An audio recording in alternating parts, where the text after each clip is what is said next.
This is the Fertile Mindset podcast, where we explore all the emotional aspects of fertility to support you on your path to parenthood.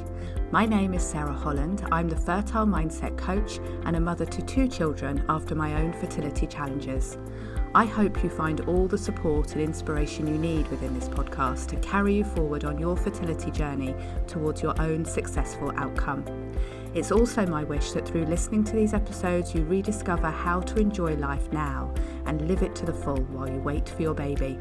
Now, let's begin today's episode. Hello and welcome back to the Fertile Mindset podcast. I hope you are well, and I'm so happy that you've chosen to listen in today, because I know there are 1001 different things that you could be doing, and you've chosen to be with us here, and I'm so appreciative and grateful to you, and I hope that it is time very well spent for you. Now, today on the podcast, I'm speaking with Michelle Oravitz, who is an acupuncturist, ayurvedic practitioner, and a certified hypnotherapist specialising in fertility health. She uses herbs, acupuncture, also diet, supplements, essential oils, and most importantly, the mind and how it influences conception, which is why I was so excited to have her join us on the podcast. Michelle has her own podcast too, the Wholesome Fertility podcast, which is fabulous and covers some really good topics. And in a few weeks, I'll be joining Michelle on her podcast too, so look out for that.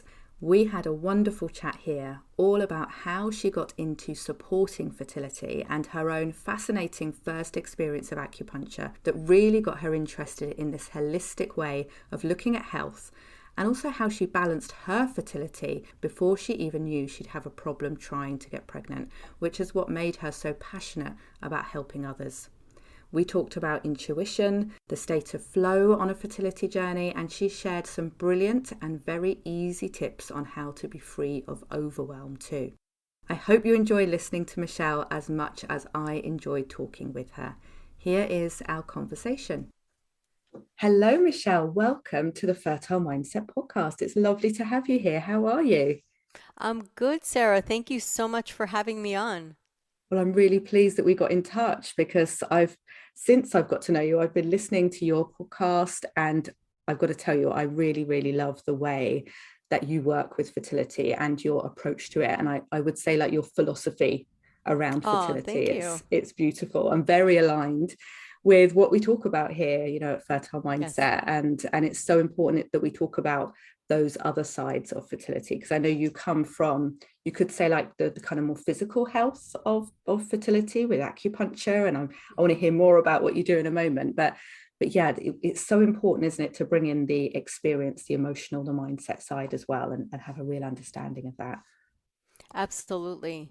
And in so doing, like I was doing acupuncture for a while, and when I started to see certain almost like behavioral patterns, or that people would get better and then they would get worse, I actually studied hypnotherapy as well, because I realized that beliefs, deep-rooted beliefs, really impact the body. That's so true, isn't it? Absolutely. And then when we're looking for things that are going on with fertility, it can be quite subtle, can't it? Especially if there's no medical reason found and it's unexplained infertility. It's good to dig under the surface and see what else could be going on. Absolutely. So let's go back a bit and hear about you, Michelle, and how you got into this work. I'd love to know what your story is. How did you become so fascinated by fertility? So it actually really going back my previous life, I was an architect and I was working in New York, very high stress corporate job.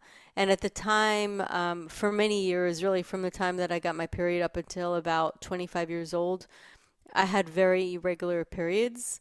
So I would have like maybe 2 or 3 month cycles. So I wouldn't get my period, from my last period to the next period would be about 2 or 3 months. And I had hormonal imbalances, acne, like just I was all over the place, and emotionally as well. But whenever I went to the doctor, the only solution I ever got was the birth control pill, and it was basically there was no other solution to regulate my period, and I always knew it was abnormal. And intuitively I knew to get off the birth control pill every so often, but I just never found like a real solution. And I was always intrigued by acupuncture. I actually tried it once at a clinic, a student clinic, when I was living in San Francisco, and it was just for back pain, and it was just one time, but I remember really being just amazed by it. It was just like something in my soul lit up. It was as if there was this recognition that this is what I want to do. Like my soul really felt called to. And then when I moved to New York, worked in New York City, high stress work, job, energy, I decided, I finally told my mom, I need to find, some way to regulate my period. And she had mentioned knowing about an acupuncturist. Now, did we both know, he actually specialized in gynecology in China. In China, you actually study both Western and Eastern medicine at the same time. So that was what his specialty was. He understood periods and fertility and everything. So I remember him sitting me down the first time I came in, asking me questions, every detail about my body, my bowel movements, like everything. And I remember thinking it was so interesting to be asked all of these questions that seem sort of irrelevant. I guess it's not something we're used to being asked, but they're actually very relevant now that I have studied it and I understand it.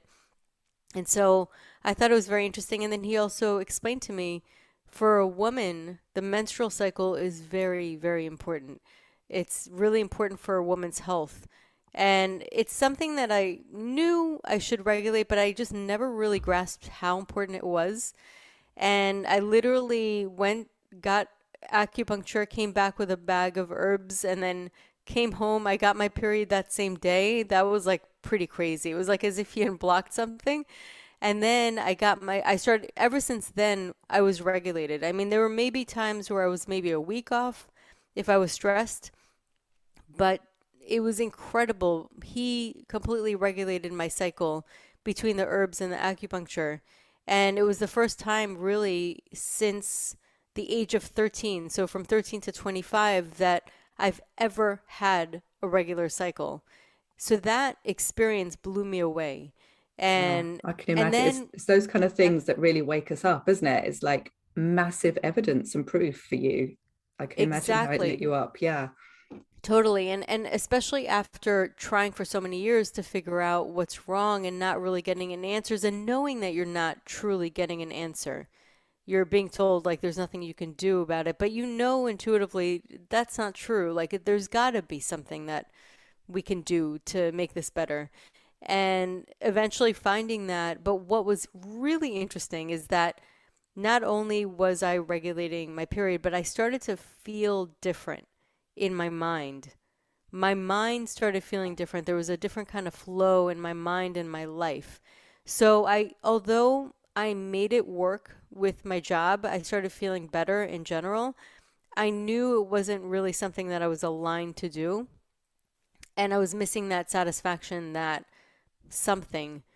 And I decided, I was so blown away by this. I was like, I feel like I really need to learn and study this or natural medicine in some form. So eventually, my husband finished his residency. He's actually a Western medicine ER doc. So we moved from New York to Florida, and that's when I enrolled to go to school for Ayurveda. And then I studied Ayurveda, then eventually had kids, which I know had I not seen Dr. Lee, it probably would have not happened the way it did because I didn't even know if I was even ovulating at the time. So so I thank Dr. Lee for it. Dr. Lee's my acupuncturist because had I not, resolved the issues that I had, I know I would have had a really hard time getting pregnant. So it was very personal for me because he restored my fertility before even trying. And so had kids kind of put a break on going to school or doing anything. And then after they were old enough, I went back to school and enrolled for acupuncture. And then I studied acupuncture and then eventually opened my business and then just was always intrigued even at school when we had options to like create PowerPoints. I would always do topics that had to do with fertility or the menstrual cycle. It was just always intriguing to me. I was always drawn to it. And then when I got out, I eventually went to certify with ABORM, American Board of Oriental Reproductive Medicine. I just was very intrigued with fertility health.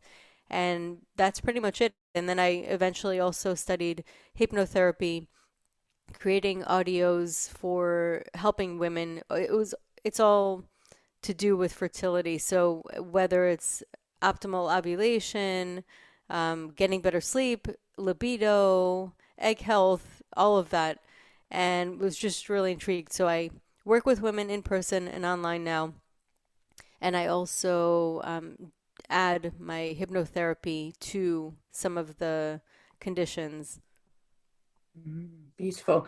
What a gift that was for you then to meet Dr. Lee and have your fertility, well, your cycle first, but definitely your fertility balanced in preparation to have children. That is such a gift to have so early on, isn't it? And of course, we meet women every day who only become aware of their fertility status when they start to try for a baby. Yes. Yeah, Beautiful. I feel really lucky, and it was definitely my intuition saying something's off, you need to fix this. It was kind of like Mm. something was telling me, my body was like telling me, you got to fix this. Yeah. And do you feel like we're in touch with our intuition enough? Because that sounds like it was strong for you, but it can be hard to recognize that, can't it? And read those signs. So it's interestingly enough that when I had realized to go to Dr. Lee, it was after a 3 month backpacking in Europe. And I think that when you travel, you do get into your intuition because it kind of breaks up the paradigm and it connects you. So the whole time I was away, I didn't get my period. And that's when I was like, okay, there's something I need to do to fix this because it was like the whole 3 months I was away. But it was interestingly enough that I got more intuitive because of being away and kind of being in a different environment. Sometimes that also gets you in tune with what you need to do when you come home. Yeah, I love that because you'd have had that curiosity, wouldn't you, as to, well, why has my cycle gone missing and how can I harness this information and what can I do with it now? And I think it's often a stage, isn't it, when women start to look at their cycles more closely when they're trying to conceive and may start to chart and know if and when they're ovulating, and you start to notice patterns and connections. So yes, it's an opportunity to notice, isn't it, and spark that Yes, intuition within us for sure. absolutely. Totally.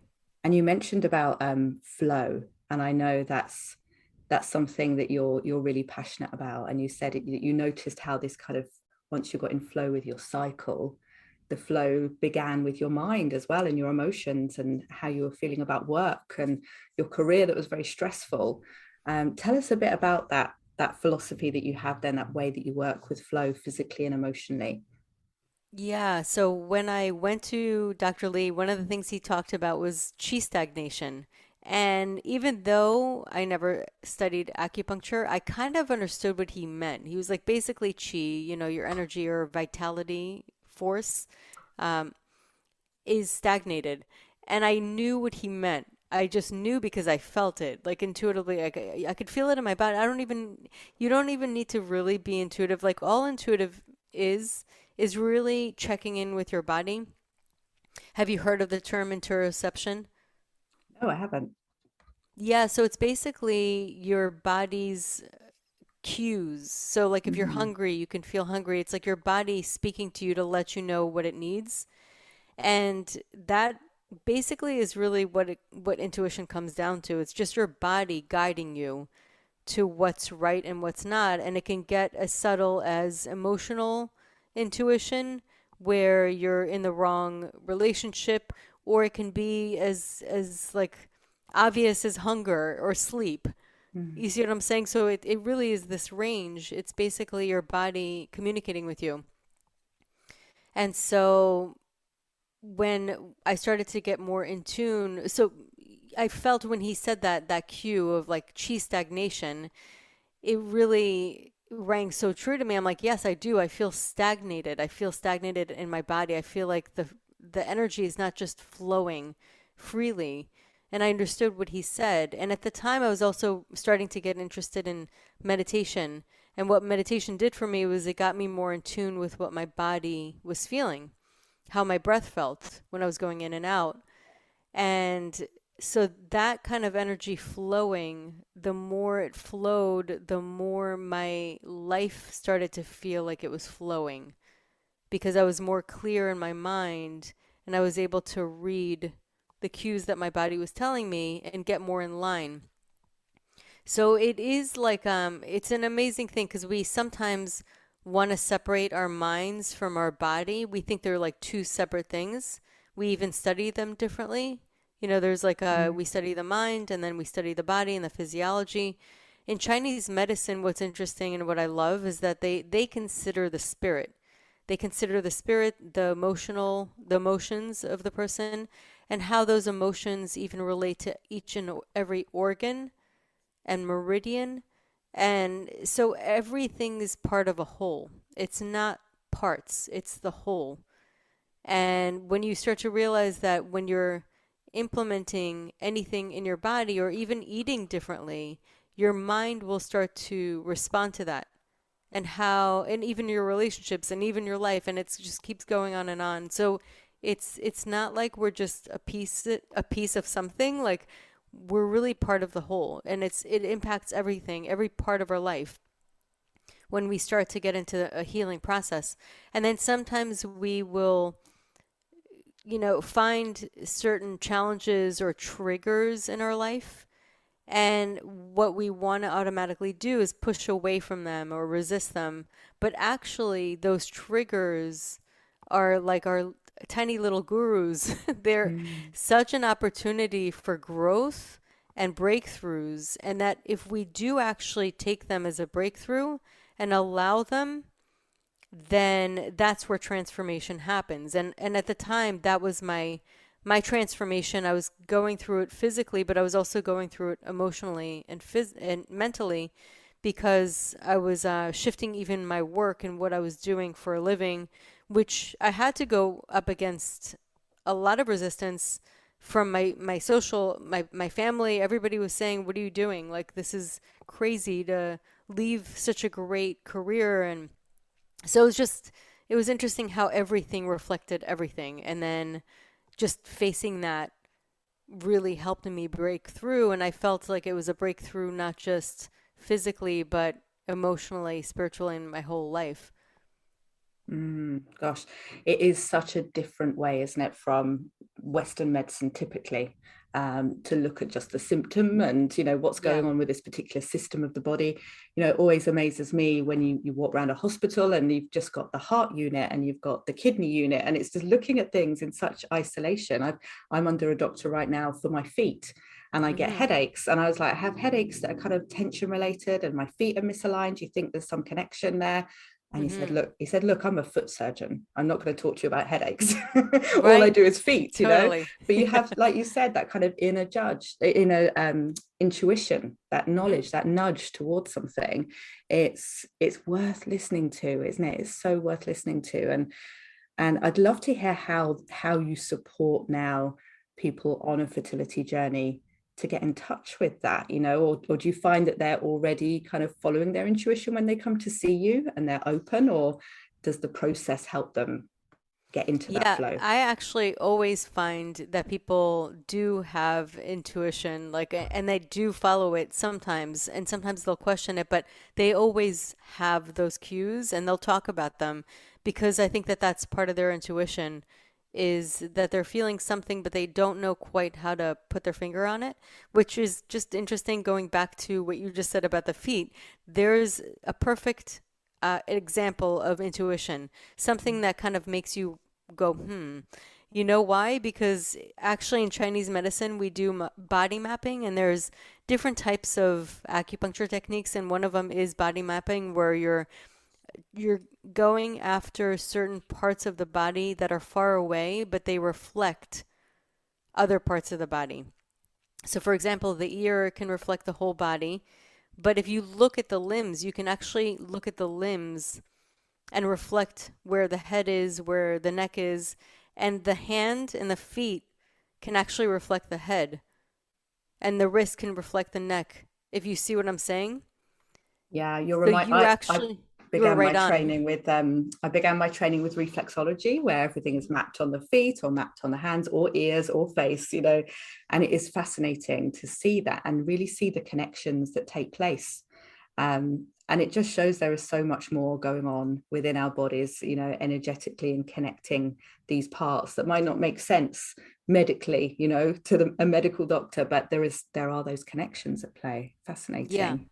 absolutely. And so what I'll find is when I'm talking to a patient, even when I'm working with a patient after working with them for a while and they're telling me about their experience at the doctor's office, reproductive endocrinologist that they're working with, and I can sense that they're getting these signals. I can see it.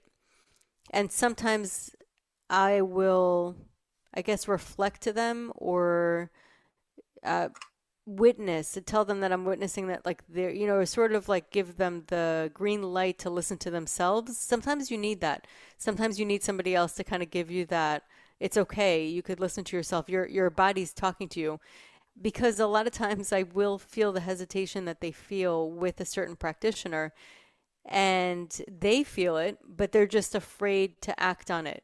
And then eventually they do act on it and they move to another practitioner because something in their mind in their heart tells them not, to the point where I had one patient do that, and when she spoke to the practitioner that actually ended up being really really aligned for her, after speaking to her for the first time, she actually cried. She felt like, oh my God, like this is exactly where I need to be. And what's interesting is I'll tell you her story. She had a nice amount of embryos that were untested, but it's very difficult once they're frozen to test them. So I don't even think they do. They take a little piece and then they freeze them. So they were untested, and some doctors were telling her just forget them and do this again. But the woman that she was working with, actually, she to me is intuitive herself. A lot of times she may not call herself that, but she said, you know what? I think we should still try. And she did, and she got pregnant with the embryos that she had, and it was a viable pregnancy. Everything was like perfect. And she ended up having the baby and everything's perfect. Like nothing was wrong genetically. And it was like she could have just given up those embryos and moved on, but something told her if she would have gone to a different doctor, that's how she would have done it. So it's interesting how things happen and how we're guided and how we get cues. I mean, she even had a physical reaction of crying, like, oh my God, this is exactly where I need to be. It was like so overwhelming for her. So it's amazing when you actually witness it, but that is how your intuition speaks to you. Amazing. Yeah, it's like next level, isn't it? Next level Yeah. knowledge. And of course, and I know I've heard you speak about this on your podcast about how you do need to back up the nudges, the intuition, or that direction with medical testing, and let's get more information as well. Yeah. And it gives you so much more power then, doesn't it? You're not just looking at it one dimensionally, you're looking at everything together holistically, which of course is what your experience was when you first saw Dr. Lee, and you were amazed at how much he was asking you, so many different questions about every aspect of your health and well-being, in order to really understand you as that holistic person. It's yeah, I do love the approach of Chinese medicine. I'm always fascinated to hear more about it.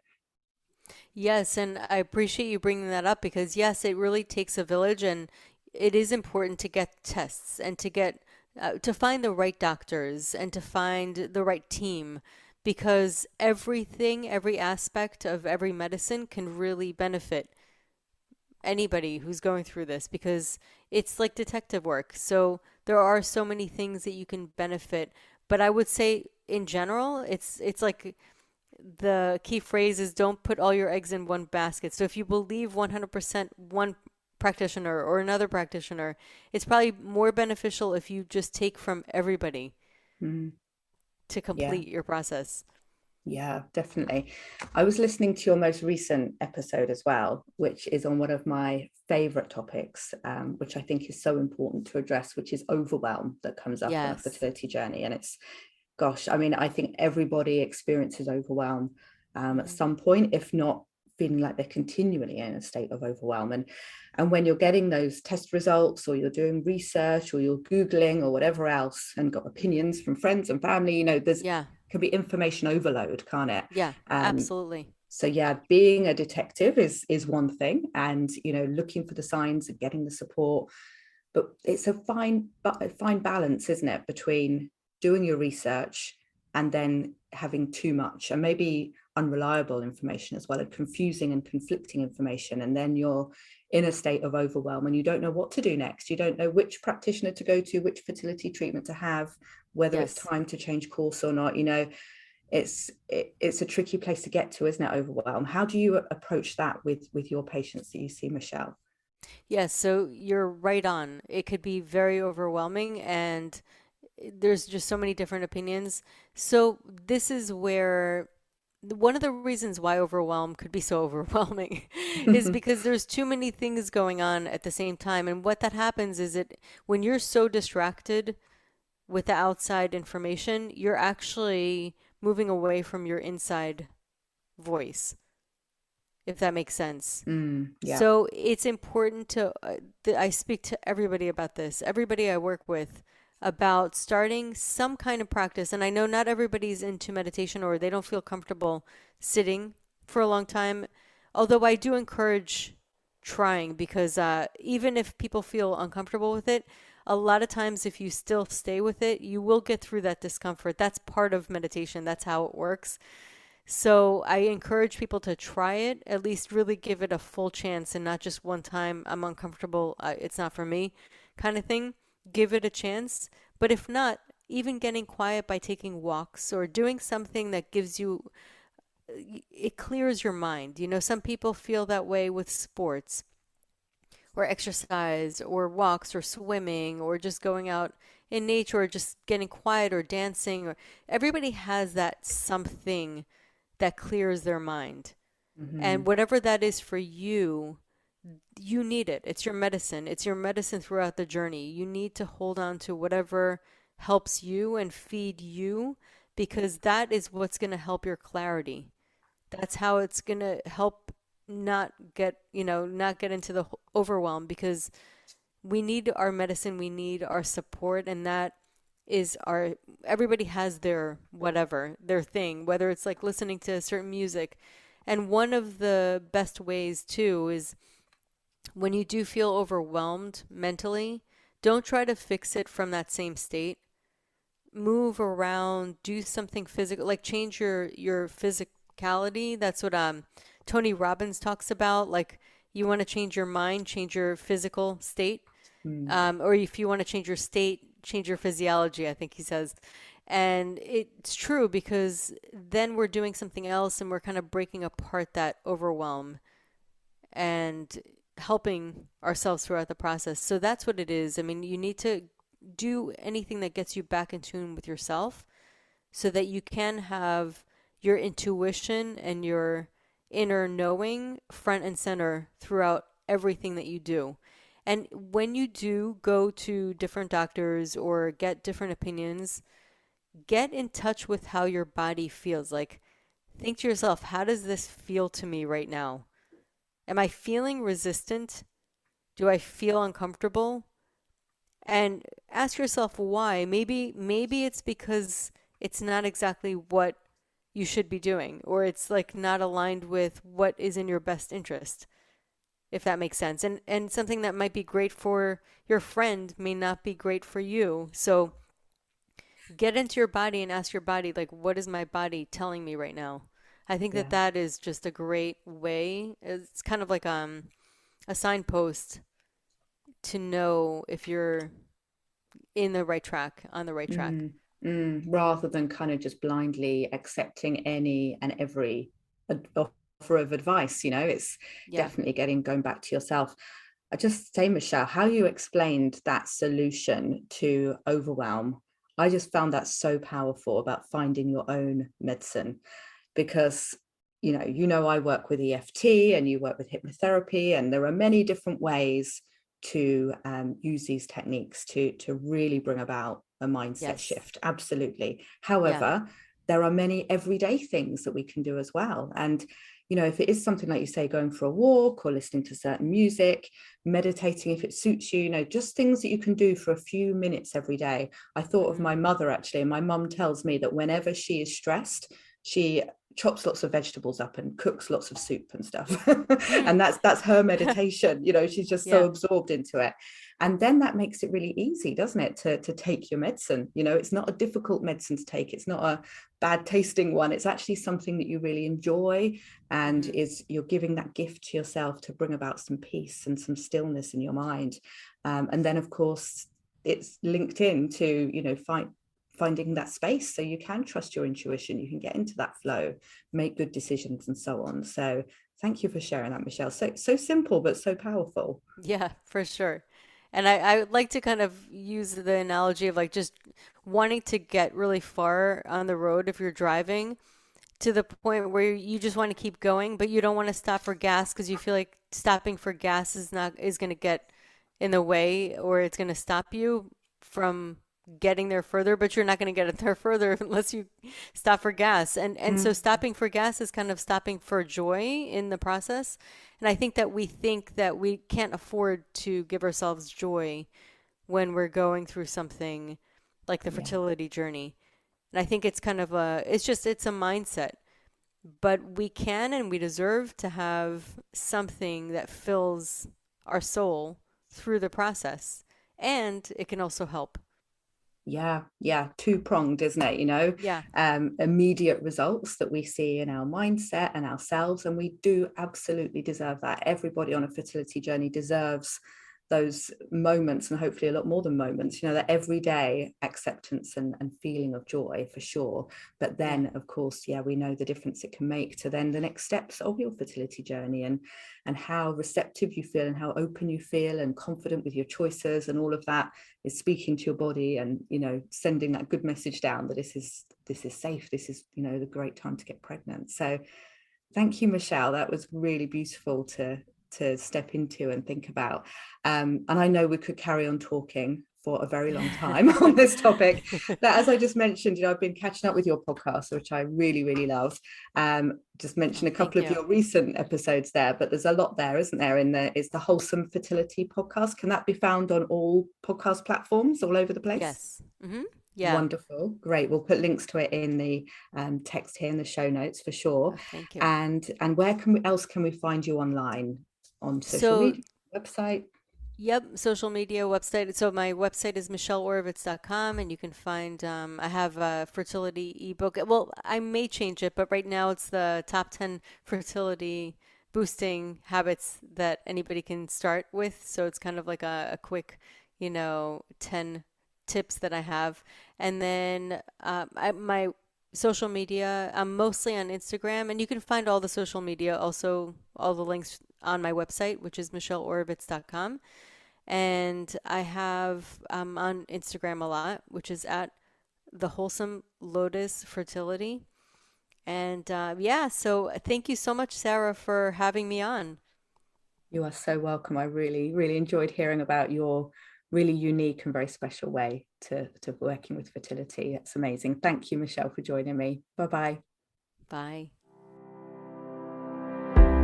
I'm so pleased you're listening to the Fertile Mindset podcast, and now I would love to invite you to join us in the Fertile Mindset Sanctuary. The Sanctuary is my fertility support membership, which is focused on taking care of you and helping you enjoy your life while you wait for your baby. In the Sanctuary, I'll guide you through using an amazing technique called EFT or tapping, and you'll soon be feeling less stressed and more joyful. If you're not already in the Sanctuary, do come and join us today, because the best time to start receiving support on your fertility journey is always right now. Honestly, it makes such a difference to have good quality emotional support and techniques that you can pick up and use yourself whenever you need them. Go to fertilemindset.com/sanctuary to join us today. I look forward to hopefully seeing you there and at the next episode of the Fertile Mindset podcast.